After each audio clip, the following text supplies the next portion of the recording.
Welcome to my mommy's podcast. This episode is sponsored by me freezing my butt off. Well, kind of. I'm talking about the cold therapy plunge tub that I recently got from Puro Health and that I have a love and hate, but mostly love relationship with. Cold therapy has many well-studied benefits, including increased circulation, increasing production of mood-boosting neurotransmitters, and increased lymphatic flow. It helps produce brown adipose tissue, so it can lead in weight loss, thus actually freezing my butt off. In fact, studies show that cold water immersion at just 14 degrees Celsius or 58 degrees Fahrenheit, which isn't even that cold, for 1 hour increased metabolic rate by 350%, norepinephrine by 530%, and dopamine by 250%. In other words, if it were a drug, everyone would take it. But instead, I just soak in some cold water every day. The tub I got ranges from 42 to 58 degrees Fahrenheit, and it plugs into a regular outlet, so it can go anywhere and it can stay cold without the need for ice or constant filling. You can check it out at furohealth.com. That's F-U-R-O health.com. This podcast is sponsored by Thrive Market. They've been my go-to place to buy organic and natural foods for years, and I find myself turning to them, especially in the wake of a hurricane hitting our local area. While our home was spared, many people in our area and people that we know lost some or everything that they had, and there's a very long process of rebuilding ahead. In those first few weeks, as local stores sold out of pretty much all of the non-perishable items, foods, diapers, wipes, and other just basic essentials and toiletries, and I'd already given away everything I had to store, I was able to place bulk orders on Thrive and send those boxes directly to relief centers to help those in need. The same non-perishable foods like tuna and sardines, bars, and healthy snacks that our family always has on hand were literal lifesavers for those who are working to rebuild or waiting for power and running water. I was so grateful to have Thrive Market as a resource to be able to help those in need, and it was just another reminder of why I love them so much. While I hope that you, of course, never have to experience a natural disaster like that, Thrive is still a great resource for everyday staples and organic foods anytime you need them. And today, just for being a Wellness Mama podcast listener, you can save an extra 25% off your first purchase. Plus, you get a 30-day free membership to try it out. Get both of those at thrivemarket.com/Katie. That's thrivemarket.com/KATIE. Hello, and welcome to the Wellness Mama podcast. I'm Katie from wellnessmama.com, and I cannot wait to jump into this episode because I am here with Dr. Zach Bush, who is one of the few triple board certified physicians in the country, and certainly the first I've ever met. He has expertise in internal medicine, endocrinology and metabolism, and hospice palliative care. In 2012, he discovered a family of carbon-based redox molecules made by bacteria, and we're going to go deep on those today. He and his team subsequently demonstrated that this cellular communication network functions to compensate for glyphosate, which many of you guys have asked me questions about, and many other dietary, chemical, and pharmaceutical toxins that disrupt our body's natural defense systems. And the science has resulted in some amazing breakthroughs, also which we are going to talk about today. But Dr. Bush, welcome and thanks for being here. Katie, thanks so much for having me on. Appreciate the whole audience, all of you, for your pursuit of knowledge and your inspiration to change the world. So thank you. Oh, thank you. And I think the audience today is really going to learn from you. They typically, the listeners love to go deep on the science. And I know that you have a wide amount of knowledge on a lot of different topics. If I remember correctly, you also have a background in cancer research. If that's right, can you kind of take us through how you got into cancer research and what you found when you were in that field? Sure. Yeah, the unifying theme of my entire career has been non-linearity.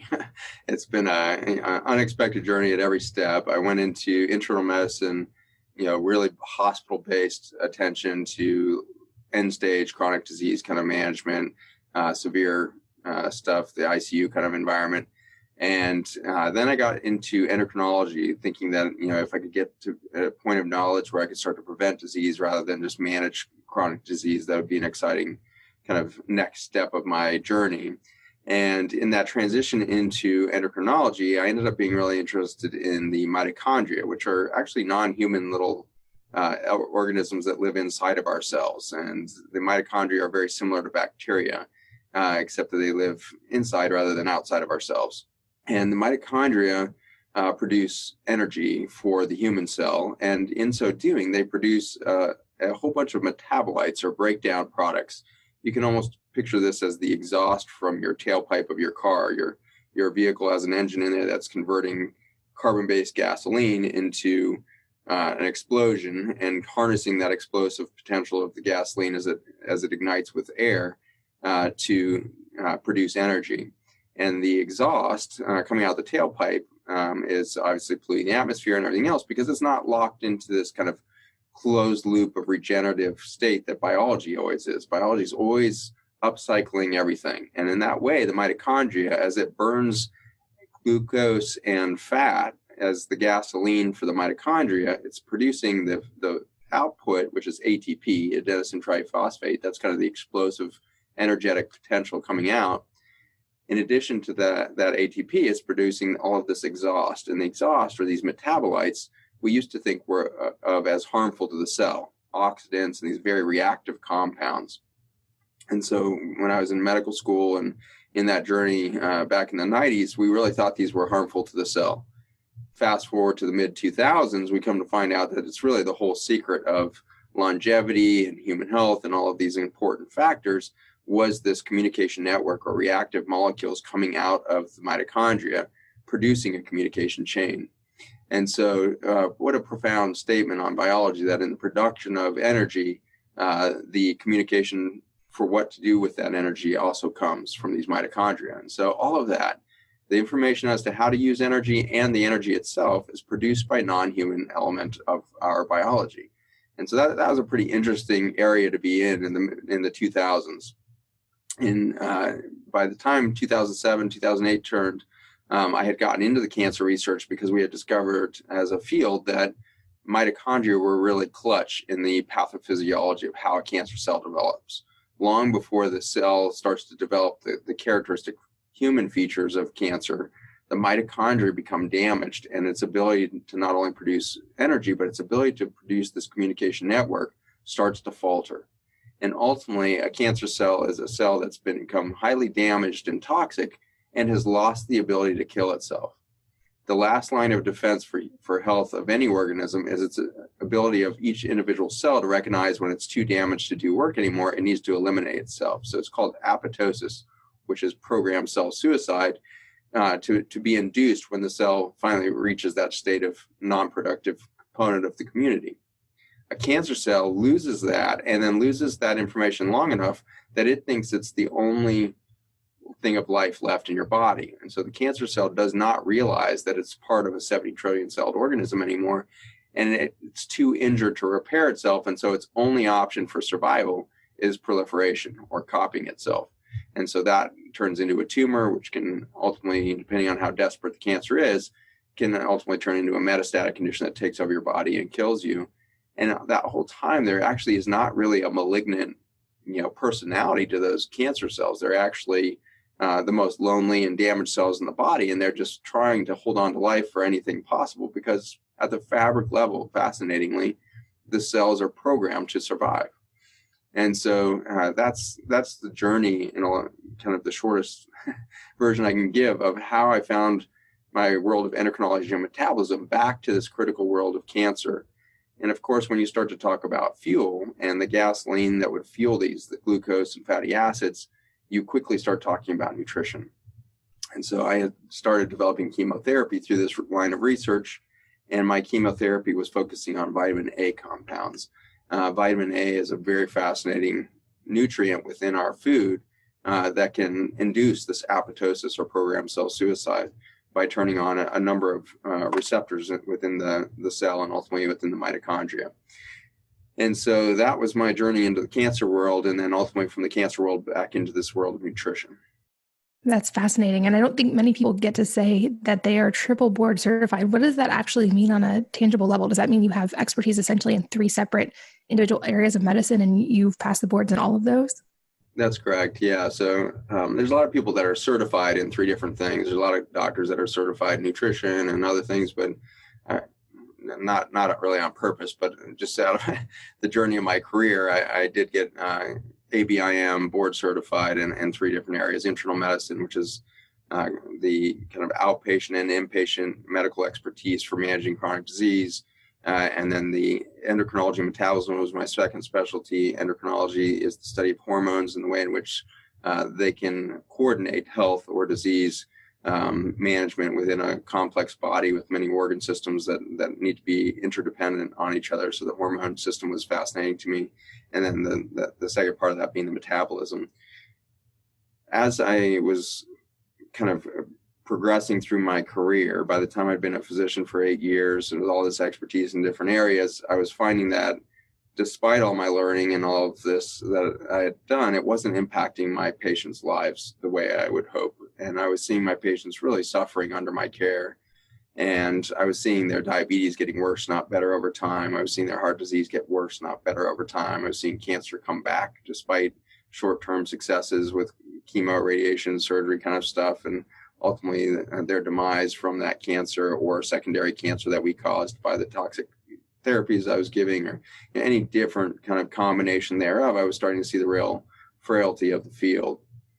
And in that journey, I ended up deciding nutrition was the path I wanted to go, and left the university in 2010, started my own nutrition center in rural Virginia with the intent of finding a program that was educational at a level that could reach some of the most impoverished parts of our country, knowing that the real fabric of our society is being threatened right now by the massive explosion of cost associated with chronic disease management. And we really have an insoluble state financially as a nation already, and we're kind of faking out the world by accumulating all this debt that's really upholding our medical collapse more than anything else. To put the cost of that in context real quick, our national defense budget is around $650 billion a year, which is an insane amount of money to spend on something like military operations.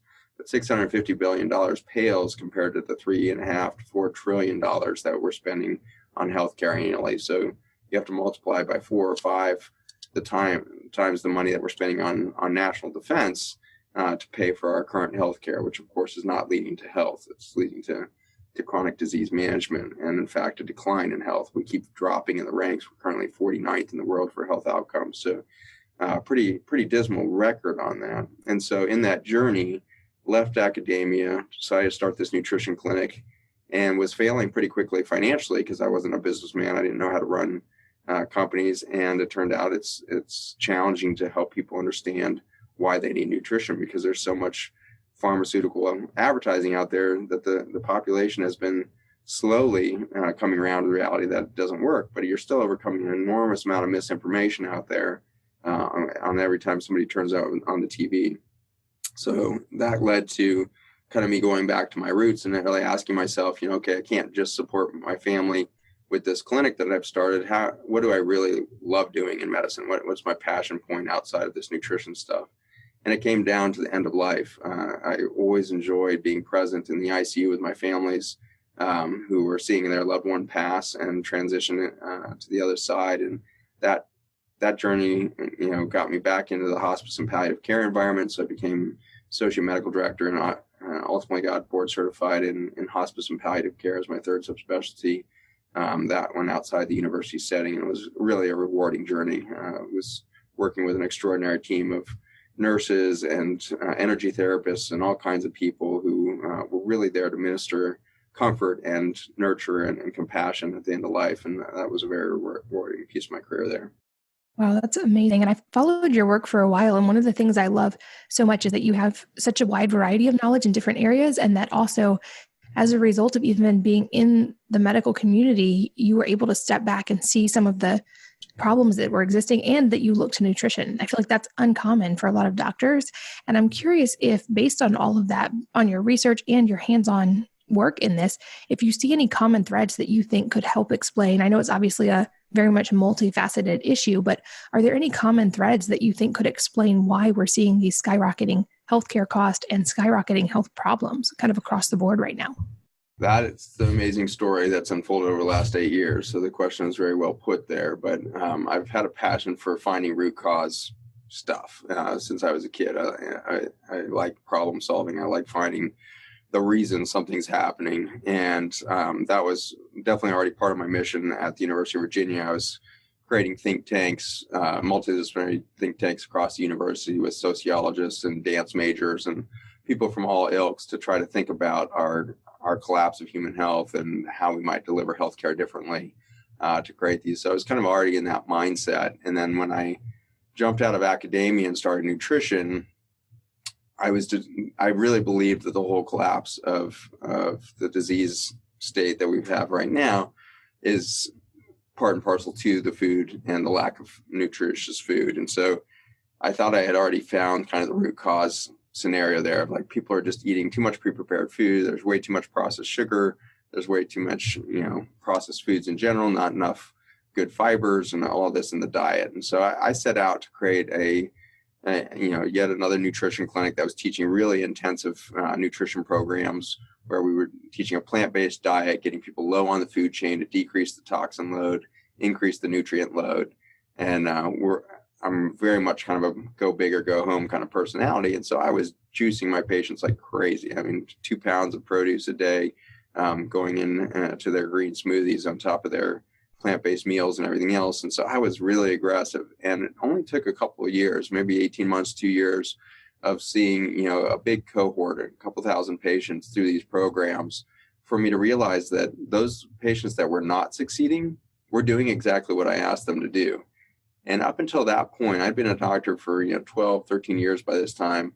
And I had been taught both, kind of subconsciously as well as consciously and verbally that when you see a patient who's not succeeding on the treatment that you've prescribed, then it means that they're non-compliant. And so we always, insidiously turn the blame on the individual rather than, taking that critical eye on our own protocol to say, is the medication I'm treating the patient with actually making them worse? Could it be that they actually are compliant and the drug isn't working, or the drug is making them worse? And so I'd gotten used to doing that in the pharmaceutical realm, but it took me almost 2 years before I was willing to do that with the nutrition realm to say, is it possible that my kale smoothies are actually making these people worse because they were getting more inflamed, more bloating, they were feeling worse, their labs were looking worse, despite massive effort to get incredible nutrient load into them.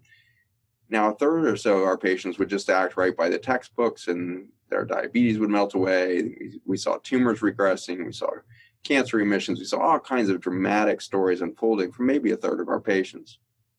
Then there was a third that just seemed to plateau and not really get better, but they also weren't getting worse. They were just kind of stuck. There was a full third, I think, that were really declining on these nutrition protocols. And once we kind of asked that question of, is it possible that they actually can't tolerate health food, which seems so to the antithesis of everything we've been told about nutrition, that's when we made our major breakthroughs. And so we started looking at the food itself, which again took us right into the soil. And a colleague of mine, William Vitalis, brought in a 90-page white paper on soil science. And about halfway through this paper, I was flipping through it really quickly. I was late to a patient in clinic and standing in the lobby with William and just flipping through it quickly to give him my initial response. I suddenly saw this molecule on page 40-ish that looked very similar in its three-dimensional structure to the chemotherapy I used to make. So it really halted me in my tracks, and it led to a new line of questioning of, is it possible that there's medicine in the soil, and through the poor soil management of the decades, is it possible that we've lost the natural medicinal quality to our food? And with that loss, all we end up with is, foreign material that the gut can't handle in this kind of debilitated state of the food. And so in that journey, we found these carbon molecules that have been there for millions of years and have been talked about many times in soil science and even in some areas of dietary supplementation and things like that. But nobody had actually recognized what they were, and or if they had, it hadn't become knowledge to the greater good. And so in recognizing the potential of these molecules being potentially redox molecules, the same exhaust metabolites that we had found and worked with in the mitochondria at the University of Virginia, I was starting to realize, wow, those could exist outside the cell. And that's pretty unique because the mitochondrial communication network is very, very ethereal. It only functions in the very protected space of the inside of the human cell. It's too reactive to survive outside of the cell. And so it doesn't create a functional communication network outside the cell. And when I saw this molecule, it had this huge, unique carbon backbone on it that was much different than any of the other redox molecules. And that carbon backbone would allow it to be stable outside of the cell. And so that was the theory. And so we started extracting different segments of fossil soil, looking as far back in time as we could. So we ended up in a fossil soil out in the Southwest desert. That's about 60 million years old. It's a huge fossil, covers a few hundred square miles.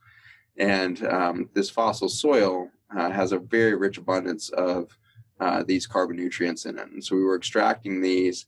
And like many of the other soil extracts and mineral supplements that have been on the market, you have to be very careful with them because they're very oxidative. They tear electrons off of other structures, whether it's your gut lining or in the case of our initial studies, kidney tubules, which are kind of the most sensitive cells in the body. And so we took this compound then through a catalyst process to get the oxygen and hydrogen back to its living form. After 60 million years in the soil, these carbon molecules had lost their hydrogen bonding and were really eager for electrons. So they would tear them off just about anything you put them next to. And so that journey into kind of reinvigorating these ancient soil compounds that are made by the bacteria and fungi. I'm not sure if I mentioned that in this segment here. The bacteria and fungi within the soil end up being the ones that produce this communication network. And that was an aha moment in and of itself, because by this time, in the late 2000s, doing my cancer research at UVA, it had become very clear through work from UCSF, UCSD, University of Virginia involved in some of it, that the bacteria within the human gut and its kind of characteristics within that community of bacteria could predict human disease. And this was very trippy. It was very hard to believe this at the time, because our model of cancer was that it was a genetic condition. You have to accumulate enough genomic injuries within the human cell before it becomes injured enough to become a cancer cell. And somehow every single university studying the genomics of the microbiome, or the bacteria and fungi within the human gut, kept finding that there was very good correlations that if the microbiome population was missing a couple species, then the person was very prone to a specific type of cancer. Not just cancer as a whole, but specific. If you're missing these bacteria, you're prone to breast cancer. If you're missing these bacteria, you're prone to prostate cancer, et cetera. And so there's just this very amazing correlation happening. But even to this day, you fast forward 10 more years, nobody has been coming up with the reason in which these bacteria are determining so specifically what diseases the individual might come up with. And this kind of answered it suddenly. It was, oh my gosh, there's a communication network. Each bacteria and fungi make a different subspecies of these communication molecules. Isn't it likely that as you kill the microbiome and its diversity, you lose this communication network and thereby lose the natural intrinsic information stream that informs the human cell what it needs to do to heal, to repair, to kill itself, whatever needs to be done? What if all of that information is not coming from just the mitochondria, but it's coming from the microbiome? And hence the kind of closure of the loop. You kill the microbiome, you become isolated as a human species. You can't feed the mitochondria. You can't communicate with the mitochondria. The mitochondria can't communicate with you. You start to get toxic as the bacteria and fungi fail to filter out the junk from the gut. You start absorbing everything that should have been swept up and cleaned up by the microbiome, and you end up with chronic disease. Wow. And that totally explains what you were seeing in patients who were compliant and still not able to respond positively to things that would otherwise have been so healthy. And I'm curious, I'm going to throw a controversial topic at you and get your take on it, which is right now there's so much in the news about GMOs and glyphosate and it causing cancer. And there's just a big lawsuit on that. So I'm really curious. Obviously, this is something that a lot of us in America, it exists in our society. It's a hot topic. Do you think that's coming into play with this decline in the ability to communicate within the body?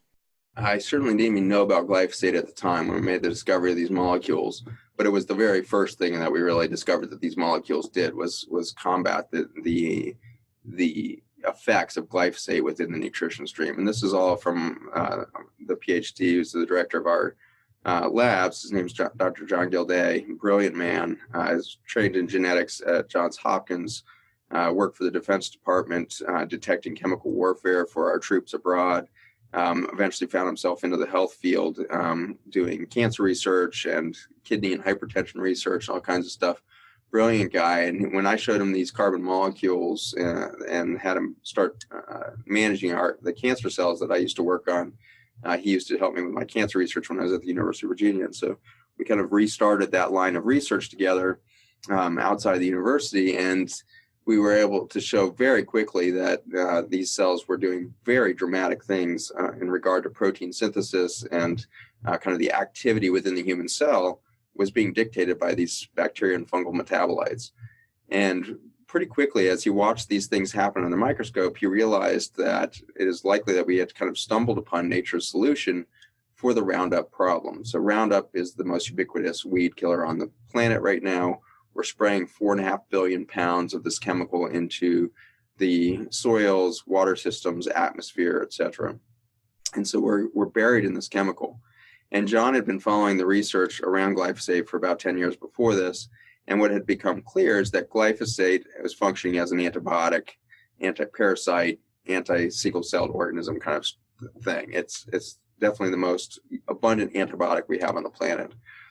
The significance of that is that if we start to pour an antibiotic into our soils and we lose the matrix of information at the biome level, where we start to lose that biodiversity at the soil level, we end up with weed-like monocultures of microbiome, which leads to a perturbation or loss of the balance of the ecosystem for sure, but that leads to a perturbation of the balance of the nutrients within our foods.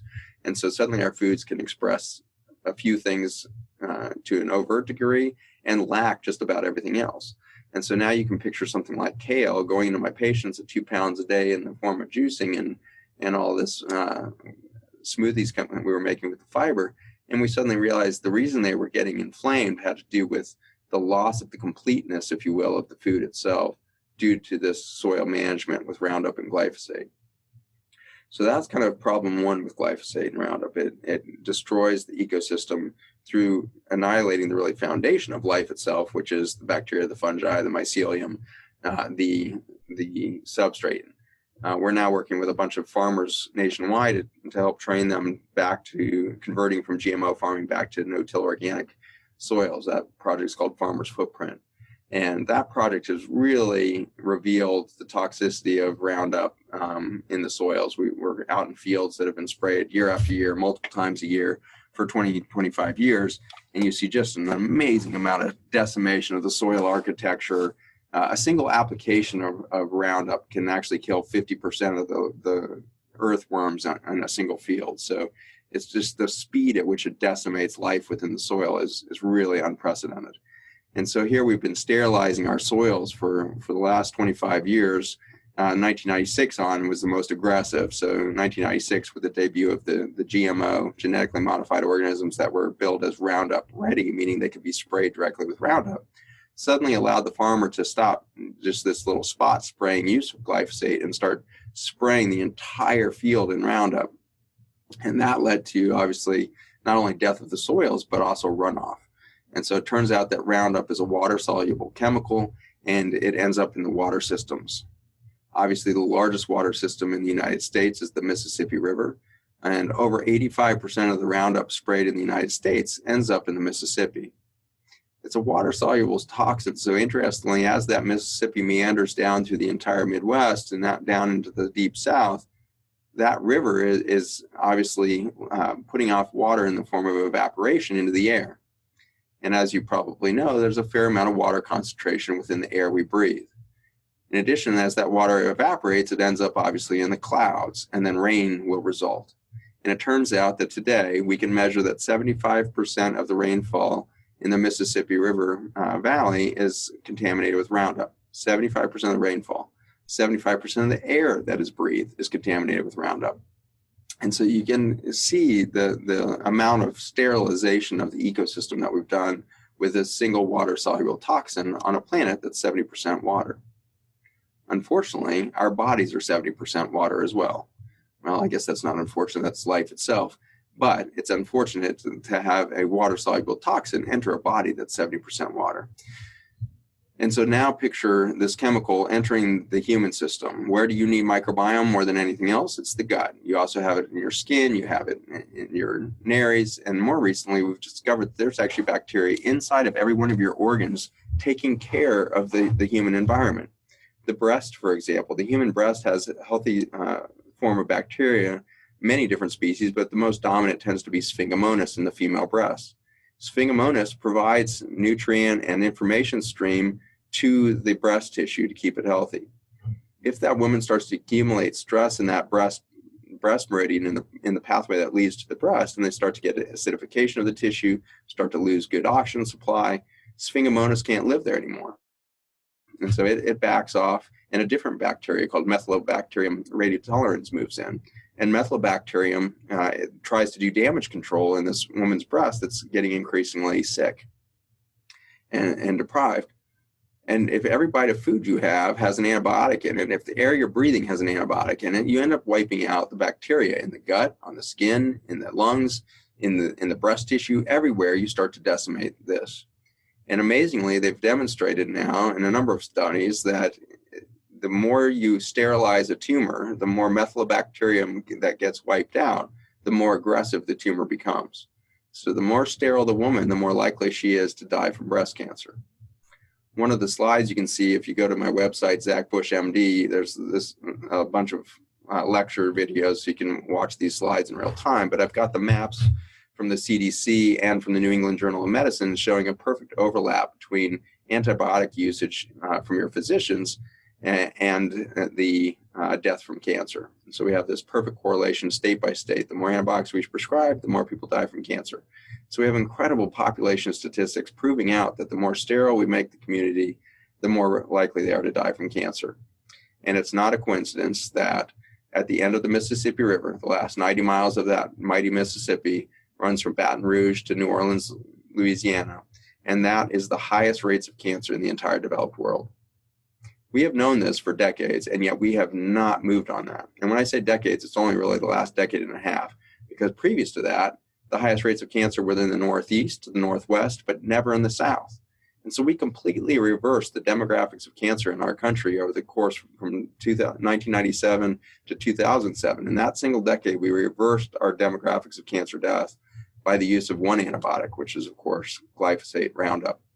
And so in the question, does Roundup cause cancer? It does it through multiple mechanisms. And that's why I think it's been really frustratingly slow to get the academic world to wake up, is they look at cancer as such a narrow model. And so they put chemicals on the cell and see if it causes cancer.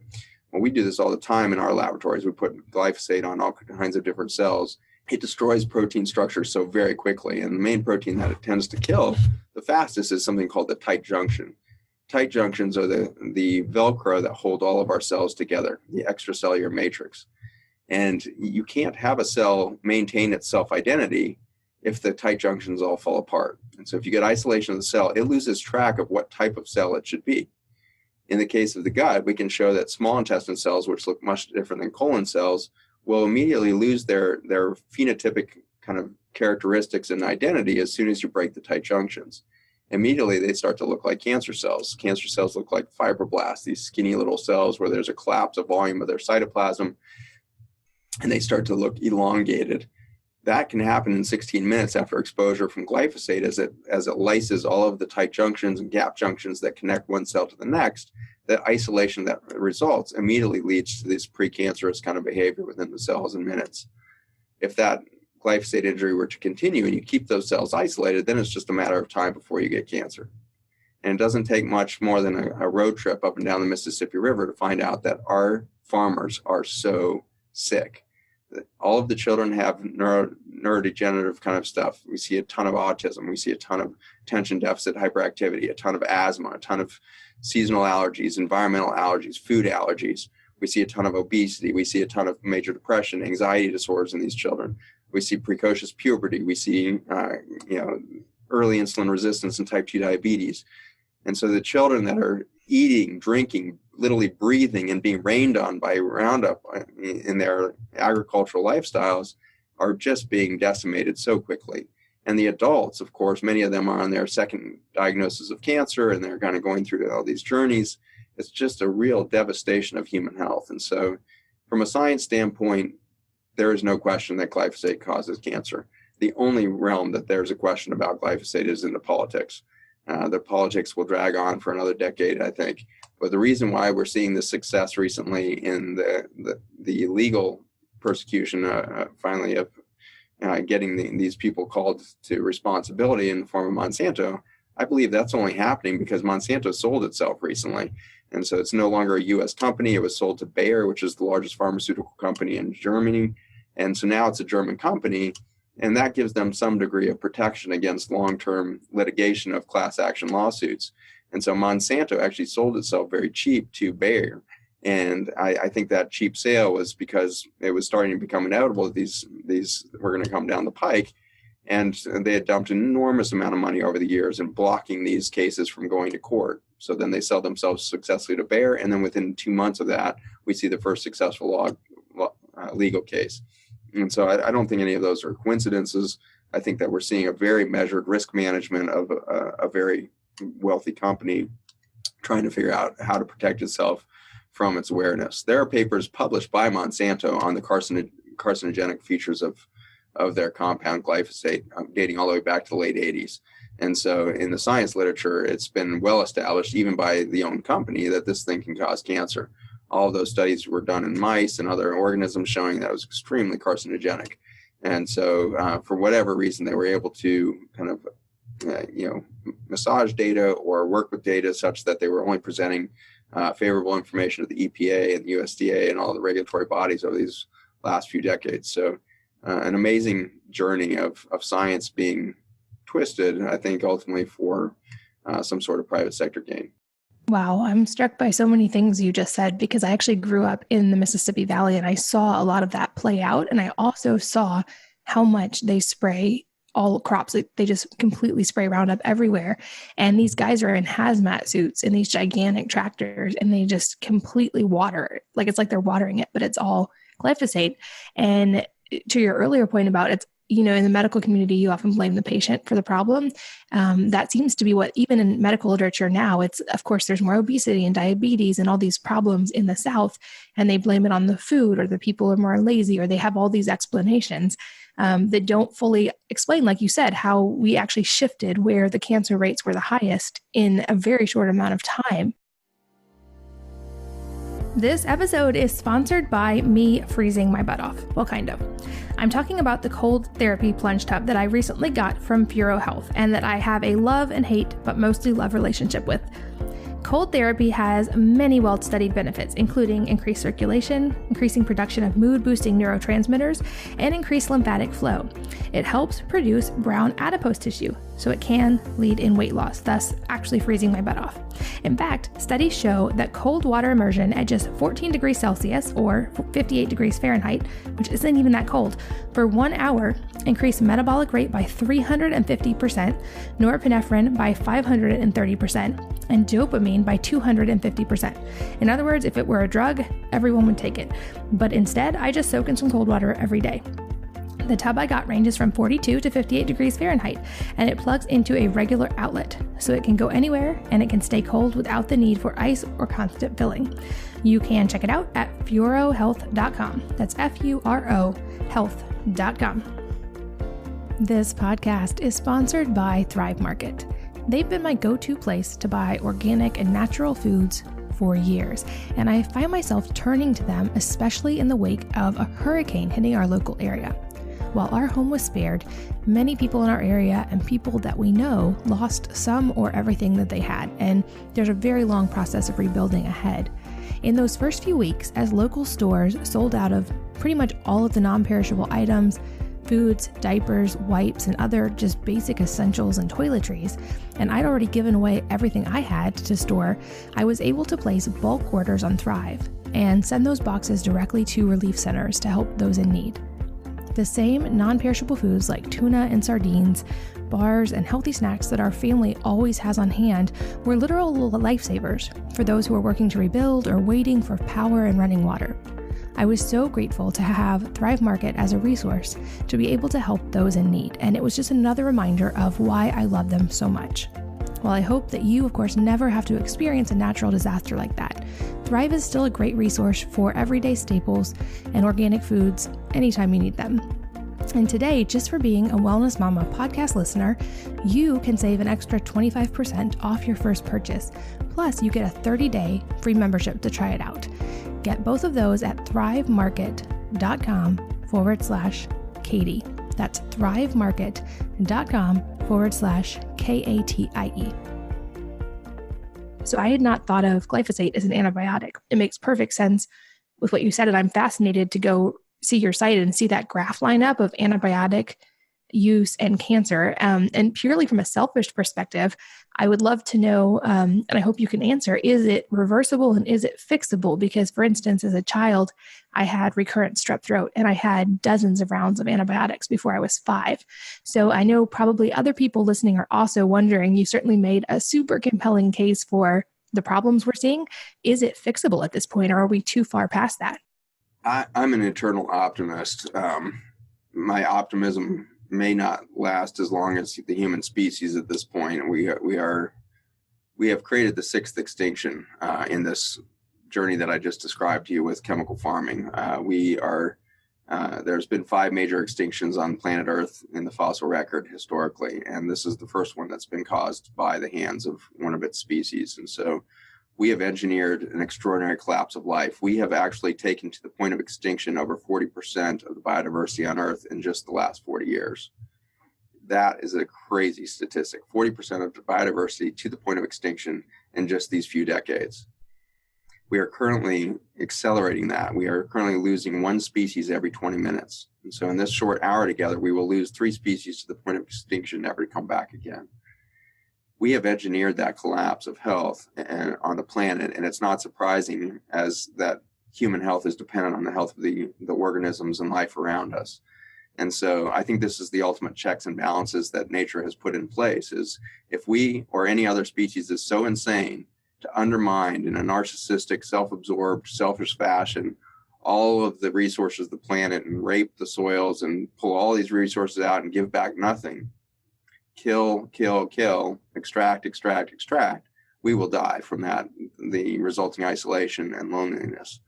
And so the cancer, the autism, the Alzheimer's, all of these are symptoms of our premeditated demise, really. And that premeditation has to do with consumer behavior. And so I do not want to sit here and blame Monsanto or any other company, because it's a waste of time. We're not going to turn things around quick enough. I believe we can heal. I don't think it is too late for us to turn our microbiome around, but we have to do it very, very quickly, and we have to do it together. And so we need to recognize that it was consumer behavior that created Monsanto. It was our own laziness, our own desire for a comfort lifestyle, to buy the newest iPhone, to buy some new shiny car. All of these things are symptoms of a convenience lifestyle driven by more and more cool technologies. And it's that behavior of the human brain, our kind of always looking for the next shiniest thing, has led us to this consumptive behavior. And so we outsourced our food production. We did this very quickly in World War II and we had this huge ad campaign to support the troops. And remember, we were coming out of a famine in the United States. We'd had a massive famine with the Dust Bowl. We had killed the soils through poor crop rotation and lack of soil management. It turns out that we've recreated that not even 100 years later. So 80 years later, we find ourselves in the second Dust Bowl in just 100 years, both of them by our own creation. And so if you go up to Minnesota, you'll see that we're losing more topsoil than we did during the Dust Bowl. And so we are just demolishing our ecosystem through this poor soil management. So World War II, in recovery of that famine, there was a big push to grow your own food. And so they started this campaign called Victory Gardens. And all the people left at home were encouraged to grow a backyard garden that was big enough to not only provide for their own family, but also to provide for the troops at large. And so people were sending everything from produce to their backyard raised chickens over to the troops to help supply the nutrient needs for the mobilization of these millions of men around the world. At the end of World War II, we were growing almost 45% of our food chain in our backyard victory gardens. 45% of our food. Now today, we are growing less than 1/10 of 1% of our food in our backyards. And so over those decades, that second half of the 20th century, we simply got lazy. And in so doing, farms had to respond. And farmers did, through chemical means, grow their farms from the average of 100 acres or so to tens of thousands of acres, managed often by one individual. And so chemical farming and the technological advances that came out of chemical management of weeds and soil and harvesting, all of these things allowed for mass scaling of a few farmers to feed the many who were not growing their own food. And you hear this argument, Monsanto and other chemical companies say, well, we have to farm this way to feed the world. There's 7 billion people. We're all going to starve if we don't do large-scale chemical farming. Well, that's not at all true. It turns out that 70% of the world's population is currently fed by a peasant farmer. 70% of the population fed by a peasant farmer. Well, we could easily join those ranks by becoming peasant farmers again. If we could grow just 1% of our food, we would reduce the rationale for chemical farming. But if we could grow that back to 5 or 6% of our food grown in the backyard, nowhere near that 45% is needed to take down any rationale for mass farming. And so we really need to become part and parcel with this solution in our own lifestyles. And if you can't grow a garden, or you don't have the resources, you don't have the time, whatever you think are the barriers, then you support a farmer directly. Again, Farmer's Footprint, you can find it on my website, or you can find it on the Farmer's Footprint. .us is the website. And this is a nonprofit that's matching consumers back to farmers. And so right now it's in its education phase. We've created a docuseries. The first film is a 30-minute segment on the farmers of the Midwest and Minnesota up at the headwaters of the Mississippi. And we're tracking the success of these farmers who are transitioning back from GMO farming back into no-till organics. And it's a really compelling story. And Farmer's Footprint, we're debuting at a Telluride Colorado festival coming up next weekend called Original Thinkers. So you can keep an eye out for Original Thinkers if you want more information there too. But Farmer's Footprint is there because we've realized as a group that if we create a nonprofit to hook the consumer back to the farmer, we can solve this problem nearly overnight. We've already shown that we can reverse 18 years of chemical farming in 18 months. We can get the soils back. And so that's a really encouraging story and a very hopeful thing, that if we just tie back consumer interest and consumer investment to our farmers, we can create a bigger incentive than they currently have with the Farm Bill that's encouraging them to grow GMO crops and sugar beets and all kinds of terrible things. And so we're very excited. If we're as little as $100, you'll be able to help sponsor an acre of farmland. And a third of that will go to farmer education. A third of that will go to administration and building of the IT platform that allow the farmers to talk back to and show their progress back to their investors. And it's going to spend a third on safety net income for these farmers, so that a lot of them can't make a transition because the banks have got them locked in a codependent relationship with spiraling debt that keeps them from being able to exit the current paradigm. Banks are not willing to lend money for organic no-till farming because they think it's risky, whereas they'll keep funding and allowing the farmer to go into more and more debt over genetically modified chemical farming. So it's just this ironic trap that our banking system has set for our farmers. And the exciting thing, though, again, is how little money it's going to take on the consumer side to really empower these farmers to do exactly what they want to do, which is grow healthy soil for healthy food and have a productive economy again. These farmers are financially collapsing. An acre of soybean is lucky to return $40 an acre of profit for that farmer. And so a whole year's worth of work on an acre of land, $40.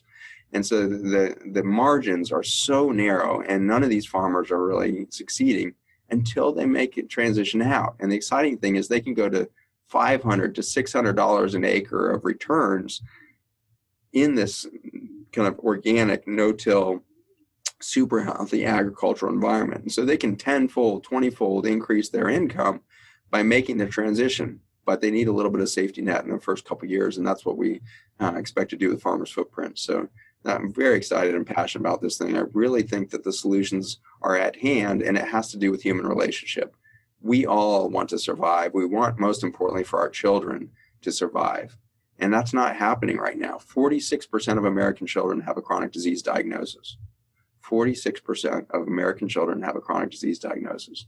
That is the biggest travesty of human experience that I can think of. To put that in context, in the 1960s, only 4% of the entire population of the United States, all ages, had a chronic disease. So we've gone from 4% of the population to 46% of our children with a chronic disease over these decades. And again, it's one root cause. We have killed the ecosystem through chemical farming, the biggest chemical among them, certainly glyphosate. Wow, that's incredible. And I love the work that you guys are doing. I'll make sure all of those links are in the show notes so that people can find them and get involved. And I will also definitely check them out and get involved. Back to, I'm curious from the biological perspective as well. So that's super encouraging that we can hopefully heal our environment and the damage we've done. For people like me who have had severe antibiotic exposure and probably growing up in Mississippi, probably a lot of glyphosate exposure, are there things we can do to support the body based on the research you're seeing and to hopefully undo that damage on a biological level? I know that one of the things you helped develop was something called Restore, which is one of the very few things I give to my children. But I'd love for you to talk about this process and what we can do to kind of replenish on a biological level as well. Yeah, so Restore is the first dietary supplement line that's coming out of the research around these carbon molecules that we discovered in the soil back in 2012. So we rolled that out as a dietary supplement after proving out its safety and then proving out its efficacy. And so its efficacy is many-fold that we've proven over these years. Number one, Restore really helps to support that tight junction protein barrier system of the gut lining. Many people have heard about the problem with leaky membranes that's happening. So people have leaky intestinal symptoms of leaky intestinal environment. And that condition is really directly linked to this glyphosate presence in the food and water system. What we've shown is that the bacteria and fungi producing this communication network dramatically accelerate the rate of production of these critical proteins. Some of these proteins that are supported by Restore, we know are damaged by the glyphosate. So Roundup glyphosate kills DPP4 enzymes. DPP4 enzymes are one of the main important regulators of detoxification in the gut lining. It helps protect the tight junctions. It does all kinds of things down that avenue, but it also happens to be very important in insulin regulation and the regulation of our metabolism. So DPP4 enzymes are depleted by the presence of glyphosate in our food and water, and the Restore quickly ameliorates that effect and supports a normal production of DPP4 enzymes in the intestinal lining, both small intestine and colon. Then it helps very rapidly, within minutes of exposure to the gut membrane, upregulates the production of ZO1, which is a protein that is integral to that tight junction. And we can see these damaged membranes going into its intrinsic capacity for healing. All the cells have the ability to heal these tight junctions after injury. They just need the information stream. Restore actually doesn't do anything actively. It's a very passive supplement. It doesn't try to fix anything. It doesn't hit any receptors in the human body. It's not trying to do any drug pathway. It's not like vitamin C or vitamin D that are hitting these very specific pathways inside the cells. Restore instead is the wireless communication between the bacteria, the fungi, and the human cells, and it coordinates the natural response mechanisms that all of these biologic systems should have. And so one of the really cool things about humanity is we have, at our fabric level, the ability to heal. We are biologic healing machines, and the only time we don't do that is when we lack the information. So Restore is the communication network that's produced by the biome, bacteria, fungi, parasites, viruses, all probably contributing. The biggest pieces of that, probably bacteria and fungi. And so the bacteria and fungi, massive kingdoms of biome. There's over 5 million species of fungi, for example. It's just mind-boggling biodiversity. There's way over 40,000 species of bacteria, and we're just beginning to untangle the characterization of all of those. And so we just have this huge journey ahead to see the beauty and complexity. But we've kind of short-circuited that research because we know it's going to be decades before all that's done, and said, well, what about going way back in time? 60 million years ago, there's a communication network. There's a microbiome that produced life on Earth so abundantly that it reached scales that we just can't support today. The dinosaurs growing at that time, the Brontosaurus, for example, or the Allosaurus, many times the size of an elephant, and yet their heads and skull structure was no bigger than a horse. And so despite the small amount of teeth and jaw and oral space, these dinosaurs munching away on a plant-based diet were able to maintain massive biologic size. and support all of that life through the richness and nutrient density of their foods, and no doubt the coordination through the communication network made by that biome. And so we're shooting right back in time to that era to show that if we have that level of communication at the cell level, we become pretty bulletproof.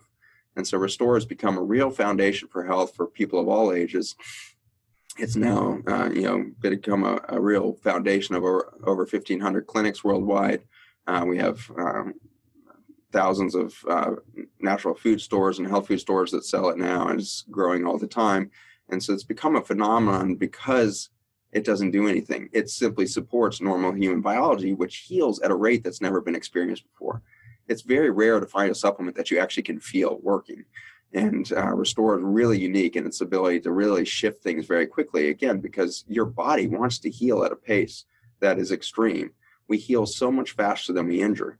I mentioned that the soil, after 18 years of chemical farming, can recover the vast majority of its healthy architecture in just 18 months of chemical-free, healthy nutrient delivery and communication network. And so we have another product that we're developing for the farms to pour onto their soils to get this communication network back, which immediately brings the mycorrhizae, which are the kind of communication highway of the fungal world and the ecosystem network for the bacterial biome to start to establish on.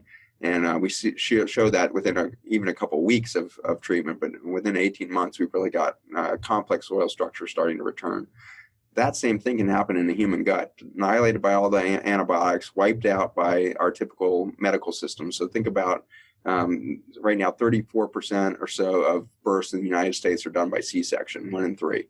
And so 1 in 3 births C-section. A C-section is a sterile delivery. That child just missed the entire opportunity to inherit mom's microbiome. A C-section baby is about to inherit the hospital flora as its main microbiome. Then it's put on the breast and inherits mom's skin flora instead of her bowel and vaginal flora that would have been delivered through the vaginal canal. And so C-section is the classic setup for all of the childhood diseases.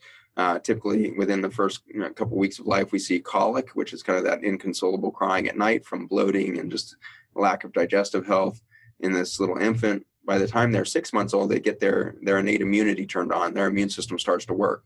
That's when we start to see early signs of chronic sinus congestion, chronic environmental sensitivity, food sensitivities kicking in by 1 and 2 years old, ear infections and the like by 1 and 2 years old. And so they start getting antibiotics, which of course narrows their ecosystem even further. And they tip into this vicious cycle of by the time they're 3 and 5 years old, they're getting strep pharyngitis. Strep is a normal flora within our pharynx, but if the microbiome gets too wiped out, it becomes a weed-like in its growth and it starts to dominate and can perturb our immune system.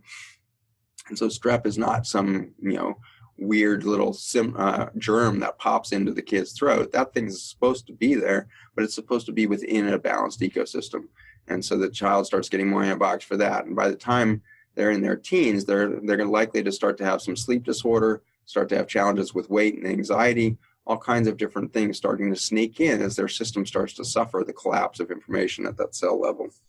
That makes perfect sense. And I definitely echo your suggestion that we should all be growing more of our own food. And I'm curious if, this supplement could be sprayed, the Restore, could it be sprayed on a garden in its current form, or for instance, on the skin to help rehabilitate those systems as well? We use Restore all over the place, yeah. And so it'd be an expensive way to treat the garden. So we're trying to scale up production for an agricultural product that will allow for cheaper application for large scale agriculture. But you could certainly take a bottle of Restore and spray it into your garden and expect some pretty spectacular results. If you've got kids and you want to do a cool educational experience for them on the importance of the microbiome for health, you can do just a very simple experiment where you take an egg carton and apply water to the seeds in each compartment, and in half of them add a couple drops of Restore right at the seed, and watch the speed at which it germinates, watch the speed at which it grows, and you're going to quickly be able to show that kid that if we support the plant life with a healthy microbiome information stream, we're going to see richer nutrients, more bioavailability of those nutrients, faster integration into the biologic system for growth. And that's the same thing for you, kiddo. And so if we can get you some healthy vegetables inside you, we're going to see the same result. Complex microbiome in concert with nutrients within the food makes you grow healthy and strong.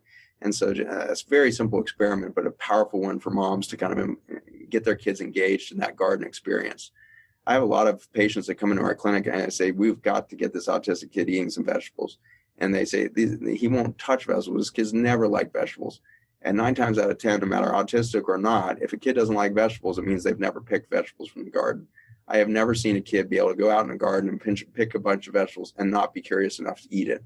And so I really believe there's a powerful way to change human behavior and lifestyle through just exposure to that natural world. We're intrigued by it. We're amazed by it.